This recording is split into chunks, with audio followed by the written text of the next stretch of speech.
ഇന്ന് ഏറെ സന്തോഷമുള്ള ദിവസങ്ങളിലൊന്നായിരുന്നു. മറ്റൊന്നുമല്ല, എൻ്റെ കെട്ടിയവൻ അങ്ങ് ഒമാനിൽ നിന്ന് ഒരാഴ്ചത്തേക്കുള്ള അവധി നാട്ടിലേക്ക് എത്തിയ ദിവസം.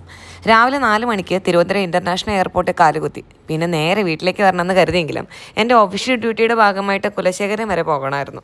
പിന്നെ ഭർത്താവിനെയും കൂട്ടി ഞങ്ങൾ നേരെ കുലശേഖരത്തേക്ക് തിരിച്ചു.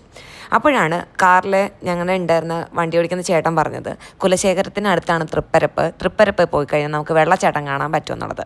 രാവിലെ ആയതുകൊണ്ട് കാണാൻ പറ്റുമെന്നുള്ളൊരു കൺഫ്യൂഷൻ ഉണ്ടായിരുന്നെങ്കിലും രാവിലെ ഞങ്ങൾ എത്തിയ സമയത്ത് ഏതാണ്ട് ആൾക്കാരൊക്കെ നല്ല കുറവായിരുന്നു.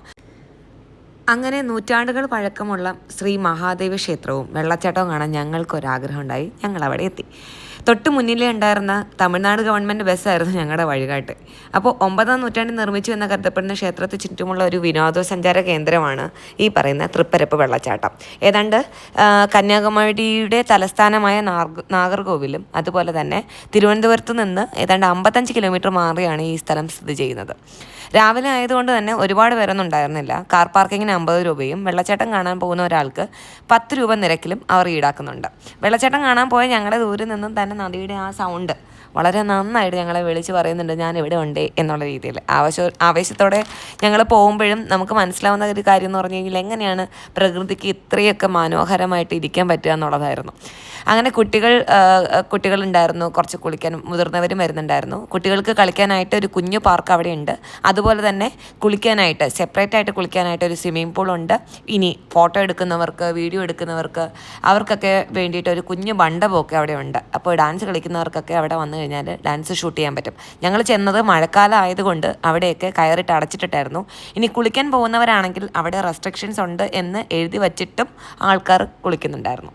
അങ്ങനെ ഞങ്ങൾ തിരിച്ചു വരാനാവുന്ന സമയത്താണ് ഞങ്ങൾ ഈ ബണ്ടിൻ്റെ മുകളിൽ ഒരു കൊക്ക് നിൽക്കുന്ന കാണുന്നത്.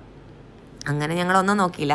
ഈ കൊക്കിനെ കുറച്ച് സൂം ചെയ്ത് വീഡിയോ എടുക്കാൻ നേരത്തെ നോക്കിയപ്പോഴത്തേനും അവിടെ ഒരു 50 വയസ്സിന് മേലുള്ള ഒരാൾ അവിടെ ഇരിക്കുന്നതായിട്ട് കണ്ടു. അപ്പോൾ സ്വാഭാവികമായും നമ്മൾ ചിന്തിക്കുന്നത് എന്തായിരിക്കും, ചിലപ്പോൾ അവരെന്തെങ്കിലും വേറെ എന്തെങ്കിലും കാര്യത്തിനായിട്ട് അവിടെ നിൽക്കുന്നതായിരിക്കാം, അല്ലെങ്കിൽ എന്തെങ്കിലും. ഞാൻ ആദ്യം എൻ്റെ ഹസ്ബൻഡിനോട് പറഞ്ഞത് അവിടെ ചിലപ്പോൾ പുല്ല് പറിക്കാൻ ഇരിക്കുന്നതായിരിക്കും, നദിയുടെ കരയിലായതുകൊണ്ട് ചിലപ്പോൾ പുല്ലൊക്കെ വളരുമല്ലോ.